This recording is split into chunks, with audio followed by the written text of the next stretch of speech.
All right, good morning and thanks for being with us on air and on WFAA Plus. I'm Matt Howerton. And I'm Dia Wall. We're going to get to all the travel problems happening across the country in just a moment. But first, we want to get you out the door, ready to go for the day on this Friday, Junior. We have traffic anchor Erica Lopez, meteorologist Mario Ruiz, just looking at the weather and the roads. How are they like outside? Yeah, Friday pre-party is what we like to call Friday it. pre-party, I like it. But yeah, it's getting busier, a couple problems, so I'll run through what we have going on. And Maria, we're getting ready for some real heat. Yeah, I mean, this morning, for the first time all week, I'm not talking about a wind chill, which is so refreshing, right? The temperatures are climbing really quickly today. I mean, we make it to the 80s, but our WFAA weather alert is actually for Friday. It does not include today. It's Friday, Saturday, and Sunday, specifically because we have record and near record high temperatures with increasing wildfire risk. Make sure to stay updated on the numbers with us. Drink plenty of water, stay cool. You know the drill. We're just alerting you that it's really the first hot weekend of the year. Now, Fort Worth right now, we're looking at a temperature of 54 degrees. No wind chill again. We're looking at a clear sky, winds light out of the south at 5 to 10. A few locations making it into the low 50s with 51 in Denton, 52 in McKinney, about 53 for Granbury, 50 in Mineral Wells. Generally, these numbers are trending a little warm already for the morning low temperatures. If you're spending any time outside, Mountain Cedar and Oak Pollen still at a high count, Hackberry at a moderate. And a few kids still have school this morning. Temperatures are in the mid 50s to start, 74 degrees by noon, 87 for the afternoon, but the 90s back tomorrow. We'll break down the numbers for you in a bit, but first, you've got a traffic update for us. Yes, Maria, 632. We've got a stalled out semi right in the heart of downtown Dallas, I-30 westbound and Lamar. You can see it here. Finally have some emergency crews, but again, it's blocking off a center lane, which is causing some trouble for us. A little bit tough to tell with the overpass here. Folks are getting around it. I'm going to step out just so you can see. Look right back here how slowly folks are going as they figure out the best way to pass by. Now I want to show you what things are looking like behind it. I-30 westbound and Griffin, already just seeing a sea of brake lights behind that problem spot. Taking you over to where it is on the map, just want to show you, beginning to see those slight delays through the area. The other crash we're dealing with is in Louisville, 35E FM 1171 on the southbound side, left-hand side of the interstate there. And then taking you over to Parker County really quickly, I-20 eastbound, making your way Parker County into Tarrant County at FM 1187. We've got a crash blocking a left lane here. Dia.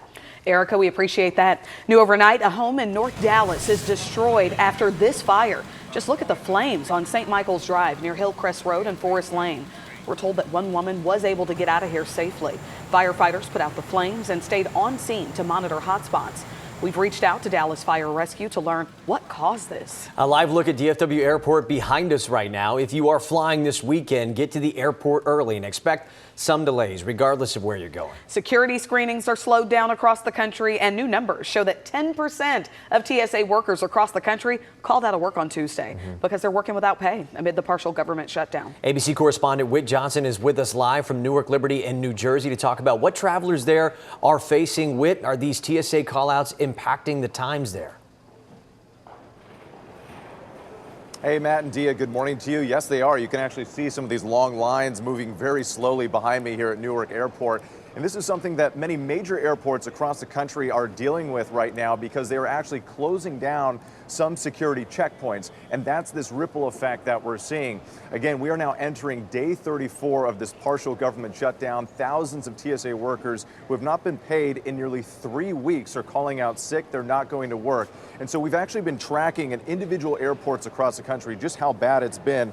For example, at Houston's airport, more than 40% of TSA workers have called out. Some of the longest lines we've seen there in Houston.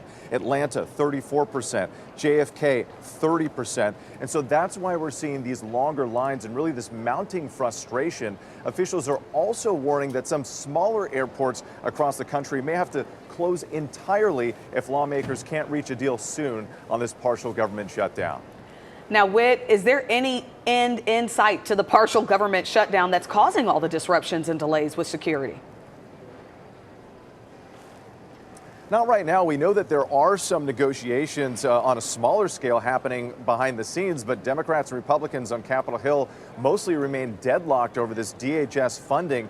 But there are some things, if you're going to travel in the near future, that you need to keep in mind, some things that you can do. You have to get to the airport early. We're talking at least 3 hours early. That might seem like way too early for some people, but it's incredibly important because you just don't know what's going to happen.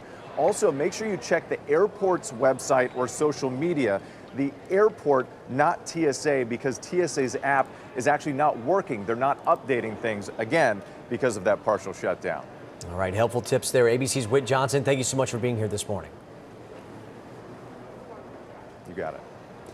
All right, developing this morning, we could soon see changes coming to signage in buildings across the state surrounding a well-known civil rights leader. Right now, leaders and organizations are reacting to sexual abuse allegations against civil rights leader Cesar Chavez. Janelle Ford live with us this morning from a spot that could look different because of what we're learning about those claims. Well, Matt and Dia, this morning we are on Cesar Chavez Boulevard. This is one of the many places that may not carry that name much longer. For years, Cesar Chavez has been recognized and honored as a civil rights icon and labor leader. But now cities across Texas and the country are starting to rethink that legacy after disturbing sexual assault allegations surfaced more than 30 years after his death. Now, the most significant accusation comes from Dolores Huerta, Chavez's longtime partner in the farm workers movement. Huerta, who is now 95 years old, says Chavez sexually assaulted her twice, and each time resulted in pregnancies with those children, later raised by other families. In a statement posted on her foundation's website, Huerta says she stayed silent for years because she didn't want to hurt the movement she spent her life fighting for. But she says she's now speaking out as a survivor, prompted in part by a New York Times investigation alleging Chavez may have also harmed other women and young children. Now, here in Dallas, city council members want the city to begin a broader conversation about whether Chavez should continue to be honored. Governor Greg Abbott says Texas will not observe Cesar Chavez Day this year. And in Tarrant County, one longtime committee has already dropped Chavez's name altogether. And now communities are trying to figure out how to continue to honor the farm workers movement and those who created it, while also really grappling with these very serious allegations head on. I'll send it back to you in the studio. Okay, thank you so much, Chanel. The response to the allegations against Cesar Chavez stretches nationwide. In California, you can see a black tarp now covering a statue of him at Fresno State University. The California Museum in Sacramento is also calling on Chavez to be removed from the California Hall of Fame. He was inducted in 2006. And cities like Phoenix have also proposed renaming streets and parks that are currently named after Cesar Chavez. A January traffic stop over a speeding through a school zone in Hearst is now the center of a formal complaint. That's your citation. That's littering. Step out of the car. No, don't do that. I'm not stepping out. In that video, you can see the officer grabbing Tanisha Thompson by the neck after she refused to exit her vehicle while asking for a supervisor. Thompson was eventually charged with resisting arrest. Her attorney says she ended up with a black eye, a torn lip, and needed stitches after this encounter. A law enforcement expert we spoke to says the officer engaged in behavior that is prohibited by policy. At that point, he loses his cool, and you cannot afford to do that as a police officer. Hearst police investigated claims of excessive use of force, and found them unfounded. It says, quote, the officer was not disciplined and his actions did not violate policy.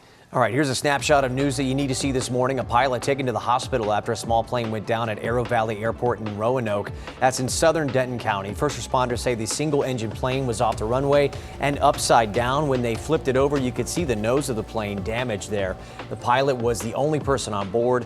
No word on his condition this morning.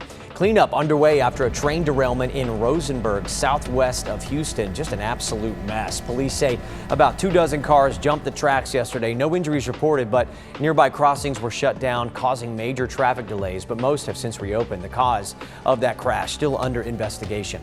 And take a look at this. A police chase in Florida turned into a paddleboard pursuit.